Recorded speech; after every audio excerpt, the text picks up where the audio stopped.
Analysis చేద్దాం డిఎన్ఏలో.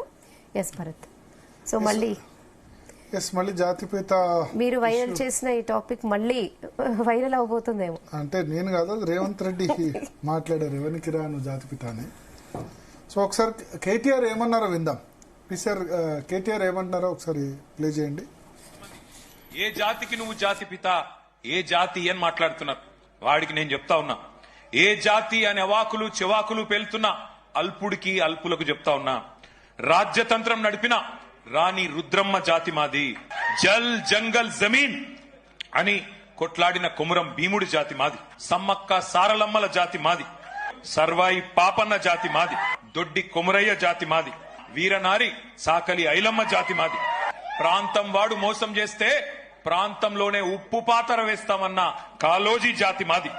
నా తెలంగాణ కోటి రతనాల వీణ అని చెప్పిన దాశరథి జాతి మాది. 300 మంది 69 మంది అసూలు బాసిన యువ కిషోరాల జాతి మాది. ఢిల్లీ మెడలు వంచిన తెలంగాణ జాతి మాది. నీతి ఉన్న రీతి ఉన్న తెలంగాణ జాతి మాది. నీకేం తెలుస్తుంది అని చెప్పి వాడిని అంటా ఉన్నా. బానిసకొక జాతి కాదు, తెగో ఉన్న కేసీఆర్ జాతి మాది. ఢిల్లీకి ఇస్తే ఎగిరే కీలుబొమ్మల జాతి కాదు మాది. తెగువ ఉన్న పౌరుషం ఉన్న భూమి పుత్రుల జాతి మాది. ఏ జాతి నీది, ఏ జాతికి జాతి పిత అని అడిగిన సన్నాసికి ఇవన్నీ చెప్తా ఉన్నా. 2 జాతులున్నాయి తెలంగాణలో. ఒకటి తెలంగాణ వాదుల జాతి, రెండవది తెలంగాణ ద్రోహుల జాతి. మాది ఫైటర్ల జాతి, మీది ట్రైటర్ల జాతి. మాది కేసీఆర్ లాంటి ఫైటర్ల జాతి, నీది మరి ట్రైటర్ల జాతి. గుర్తుపెట్టుకో. ఒకటి మాత్రం పక్కా, కేసీఆర్ అన్నాడు చెప్పుకోలేదు నేను జాతిపితనని. ప్రజలు పిలుచుకున్నారు. ఎవరైతే స్వాతంత్రం తెచ్చిండో తమ జాతికి ఆయనను జాతిపితగా ప్రజలు పిలుచుకుంటున్నారు. పెద్ద మనిషి, మా తెలంగాణకు బాపు లాంటి పెద్ద మనిషి కాబట్టే ఇవాళ నేను గర్వంగా చెప్తున్నా ఒక కొడుకుగా. సర్వసాధారణంగా ఏ తండ్రి అయినా ఆ కొడుకుకి ఆ పిల్లలకి హీరో ఉంటాడు. కానీ నా తండ్రి ఇలా తెలంగాణకు హీరో. అది తెలంగాణకు జాతికి మొత్తానికి హీరో. ఇది వాస్తవం. సో సరే, కేటీఆర్ మాట్లాడిన వాడు వీడు మిగతావన్నీ వాటితో ఏకీభవించకపోయినా కేసీఆర్ డెఫినెట్ గా ఇవాళ పుట్టినరోజు, 72వ పుట్టినరోజు. ఆయన ఆయురారోగ్యాలతో ఉండాలి. తెలంగాణ తల్లికి, తెలంగాణ తల్లి అనే కాదు, తెలుగు రాష్ట్రాల్లో ఏమంటారు, తెలుగు రాష్ట్రాల్లో కొద్దిమందే యుగ పురుషులు పుట్టారు. దానిలో కేసీఆర్ ఒకడు. నేను ఇంతకుముందు చెప్పినట్టు ఎన్టీఆర్ అనుకోవచ్చు, వైఎస్ఆర్ అనుకోవచ్చు, చంద్రబాబు నాయుడు అనుకోవచ్చు, ఆ తర్వాత కేసీఆర్. తెలుగు నేల, ఎస్పెషల్లీ తెలంగాణ నేల ఎన్ని సంవత్సరాలైనా, ఎన్ని శతాబ్దాలైనా గుర్తుపెట్టుకుంటుంది. మనం ఇప్పుడు రాణి రుద్రమదేవి గురించి మాట్లాడారు, కాకతీయుల గురించి మాట్లాడారు. అంటే ఎన్ని సంవత్సరాలైంది కాకతీయులు? 1000 సంవత్సరాలైనా మాట్లాడుకుంటున్నాం కదా.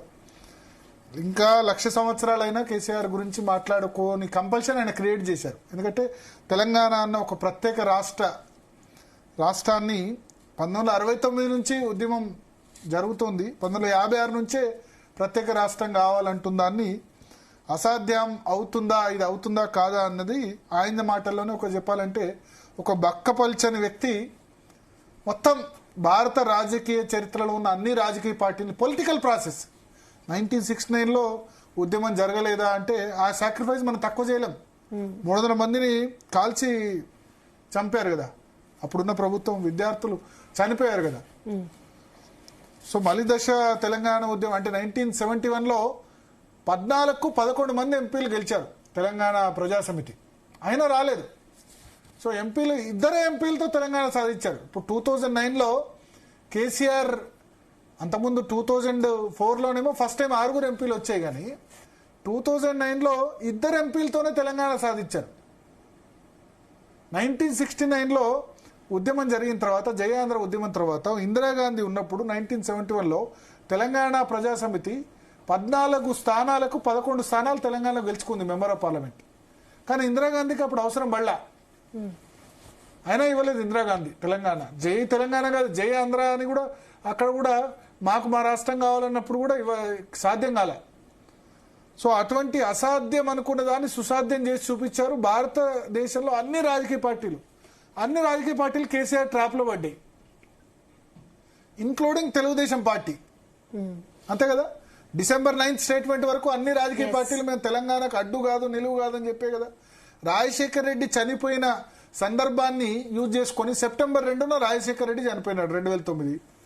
3 నెలల్లో 2009 December 9th స్టేట్మెంట్ వచ్చింది, తెలంగాణ రాష్ట్ర ప్రాసెస్ను మేము ఇనిషియేట్ చేస్తున్నాం అని చెప్పి. సో పుట్టినరోజు అని కాదు, ఎంత చెప్పినా తర్వాత రాష్ట్ర సాధన ఒకటే కాదు.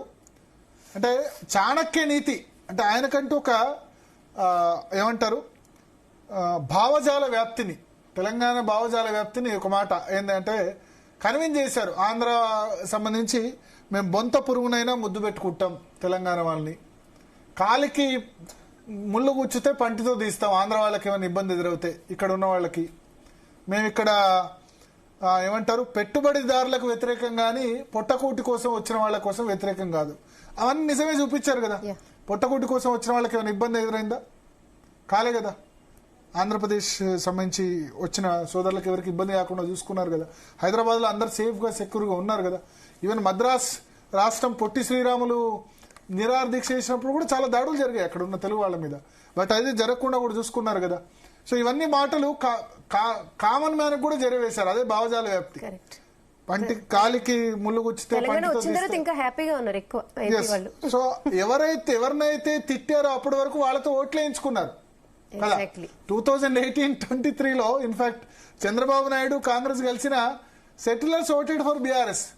కోర్ తెలంగాణ ఓటు రాలేదు. Even 24 also 23 assembly elections also మొత్తం హైదరాబాద్ లో క్లీన్ స్వీప్ చేసింది బీఆర్ఎస్.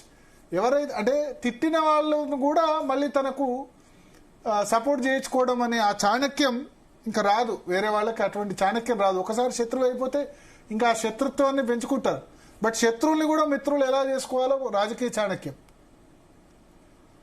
సో అవన్నీ నేర్చుకున్నారు. ఎస్, తెలంగాణ జాతిపిత అవునో కాదో కాలం నిర్ణయిస్తే గానీ తెలంగాణలో పుట్టిన ఒక యుగ పురుషుడు. ఇప్పుడు నేనేదో కేసీఆర్ భజనో లేకపోతే బీఆర్ఎస్ భజనో అంటారు కానీ ఇంకో 20 సంవత్సరాల తర్వాత యాక్సెప్ట్ చేయకపోరా. నాకు గుర్తుంది 2007లో మోహన్ బాబు చిరంజీవి ఇద్దరు లెజెండ్ అనే విషయంలో అన్నారు. ఇవాళ ఆయన ఏమన్నాడు, ఆ ట్రోఫీ దానిలో తీసేసి కాలం నిర్ణయిస్తుంది నేను లెజెండా కాదా అన్నది. ఇవాళ మోహన్ బాబు ఎక్కడున్నాడు, మోహన్ బాబు పరిస్థితి ఏంటి, చిరంజీవి పరిస్థితి ఏంటి, అవునా కదా.